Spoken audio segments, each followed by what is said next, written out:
देखिए उज्जैन जाते हुए मातृशक्ति द्वारा भोजन का आनंद लेते हुए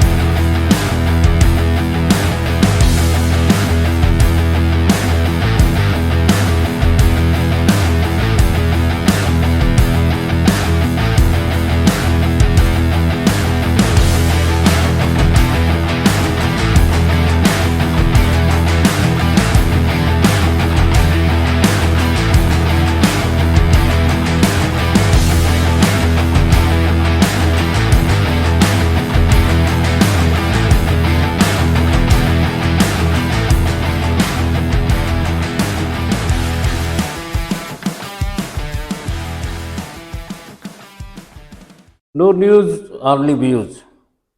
दोस्तों, हमारे साथ हैं राघवेंद्र पटेल जी, जो कि किसान संघ के अखिल भारतीय प्रचार प्रमुख भी हैं। हम आपका स्वागत करते हैं। राघवेंद्र जी, सबसे बड़ा मुद्दा है कि मध्य प्रदेश में इस समय डॉक्टर मोहन यादव और किसान संघ आमने सामने खड़े हैं। आखिर वो वजह क्या है? देखिए, किसान के लिए उसकी ज़मीन उसकी माँ होती है, और एक किसान का जो परिवार होता है उसका भरण पोषण भी उसकी ज़मीन, उसके खेतों से पैदा हुई फसलों से होता है। जब यदि उसके फसलों की छीनने की बारी आ जाए, यानी कि सीधा हम यदि आप कहें कि जो सरकार, मध्य प्रदेश की सरकार है, एक जो लैंड पुलिंग कानून लेकर आई है, उसके अंतर्गत यानी लैंड पुलिंग यानी ज़बरदस्ती किसान की ज़मीन को छीनना, उसकी इच्छा है कि नहीं है, उसमें तो प्रावधान ये भी किया गया है कि किसान को उसमें कोई मुआवजा नहीं मिलने वाला। सरकार कह रही है कि हम 50% डेवलप करके ज़मीन किसान को लौटाएंगे। यदि मैं किसान हूँ, मेरी यदि 2 एकड़ ज़मीन है, यदि 2 एकड़ ज़मीन मेरी पूरी चली जाती है और उस पर फ्लाईओवर बन जाएगा, तो मुझे 50% ज़मीन मुझे कहाँ मिलेगी? जब हमने सरकार से क्वेश्चन किया कि आप बताइए कि ऐसे किसानों का सरकार कैसे क्या करने वाली, मुआवजा भी नहीं दे रही है, परियोजना यदि 10 साल में पूरी हो रही तब तक उसको किसान का भरण पोषण कैसे होगा, उसका परिवार क्या खाएगा? सरकार इसका उत्तर देने के लिए तैयार नहीं है। और जब बात संवाद की आई तो इधर उधर की बातें चलती रहीं और कोई स्पष्टता उसमें है नहीं है। इसलिए भारतीय किसान संघ ने एक आंदोलन का रास्ता तय कर दिया है कि हमने संवाद बहुत किया और सरकार यदि संवाद के लिए तैयार नहीं है तो मुझे लगता है समाधान का रास्ता आंदोलन है, और आज किसान आंदोलन में है। इसमें एक बात आती है, उज्जैन सिंहस्थ को लेके जो अभी होने वाला है, उसको लेके भी कुछ विवाद की स्थितियां बनी है कि किसानों की जमीनें ऑक्युपाई कर रहे हैं और उन पे आने वाले समय के सिंहस्थ की तैयारियां होना है, तो उन किसानों के साथ भी तो अन्याय हो रहा है। बिल्कुल, ये जो लैंड पुलिंग कानून है, ये सरकार ने सबसे, क्योंकि पूरे सारे मध्य प्रदेश के लिए बना हुआ है, लेकिन इसका पहला एग्जीक्यूशन सिंहस्थ में किया जा रहा है, और वहाँ लगभग 17 गांव, पूरे से लगभग 12,000 बीघा जमीन सरकार उसमें लेने वाली है।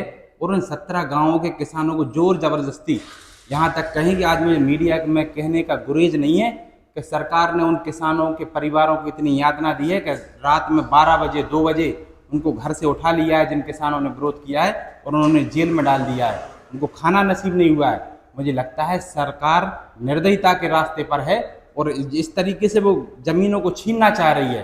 मुझे लगता है इसके पीछे गलत मंसूबे सरकार के हैं और सरकार के मुखिया के हैं। इसीलिए किसान संघ ने इसको बीड़ा उठाया है, और हमारे राष्ट्रीय नेतृत्व ने गांव में जाकर उन किसानों से चर्चा की, उन परिवारों से चर्चा की। जब उनके दुख को सुना तो हमारे राष्ट्र नेतृत्व ने तय किया है कि हम किसानों के साथ खड़े होंगे। सरकारें आती जाती रहेंगी, किसान इसी दुनिया में रहेगा और सबके लिए अन्न पैदा करता है, अन्नदाता है, और उसके बिना ये दुनिया चल नहीं सकती है। इसलिए किसान संघ ने कहा है कि वो किसान के साथ है और हर कीमत पर किसान के साथ लड़ाई लड़ने तैयार है। आज़ादी के पहले अंग्रेजों ने भी इसी तरीके की स्थितियां अपनाई थी। किसानों की ज़मीनों को उन्होंने अधिग्रहित कर लिया था, और जिस तरह से किसान त्रस्त था, वो एक फिर संगठित विद्रोह भी खड़ा हुआ था।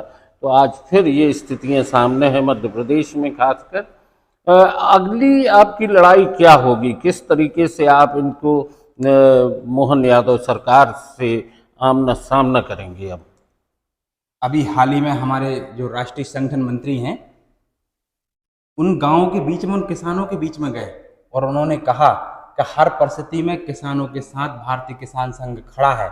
और उन्होंने आगामी एक चरण की घोषणा की है और आज 4 तारीख है, कल 5 तारीख को हमारे जो किसानों के परिवार की मात्र शक्तियां हैं वो इस आंदोलन की पहले चरण में वो भागीदार बन रहे हैं। और कल सरकार के सद्बुद्धि देने के लिए कल माँ छपरा में दीपदान किया जा रहा है। और कल ही हमारे जो राष्ट्रीय संयोजिका हैं भारतीय किसान संघ की, वो राजस्थान से यहाँ पहुंचकर मातृ शक्ति के बीच में जाकर आंदोलन का बिगुल फूंकने वाली हैं और महाकाल महाराज को अपनी मांगों का ज्ञापन सबसे पहले वहां से हम प्रारंभ कर रहे हैं कि सबसे पहले हम भगवान के दरवाजे पर हमारे महाकाल के पास जा रहे हैं और उनसे हम कह रहे हैं कि हमको शक्ति प्रदान करिए और सरकारें कितनी बड़ी से बड़ी हों, हमको ऐसा सामर्थ्य प्रदान करिए कि हम किसान की लड़ाई को मजबूती से लड़ें और उसको जीतेंगे। किसान संघ की मात्र शक्तियां संगठित हो रही हैं। क्षिप्रा में दीपदान होगा और महाकाल के दरबार में एक ज्ञापन दिया जाएगा। निश्चित है, जो बात अभी राघवेंद्र जी ने कहा कि किसान संघ का मानना है कि सरकारें आती जाती रहती हैं, किसान के हितों पर अगर चोट होती है तो किसान संघ दो हाथ करने के लिए तैयार है। राघवेंद्र जी, आपने चर्चा की नो न्यूज़ ऑनली व्यूज पर, बहुत बहुत धन्यवाद।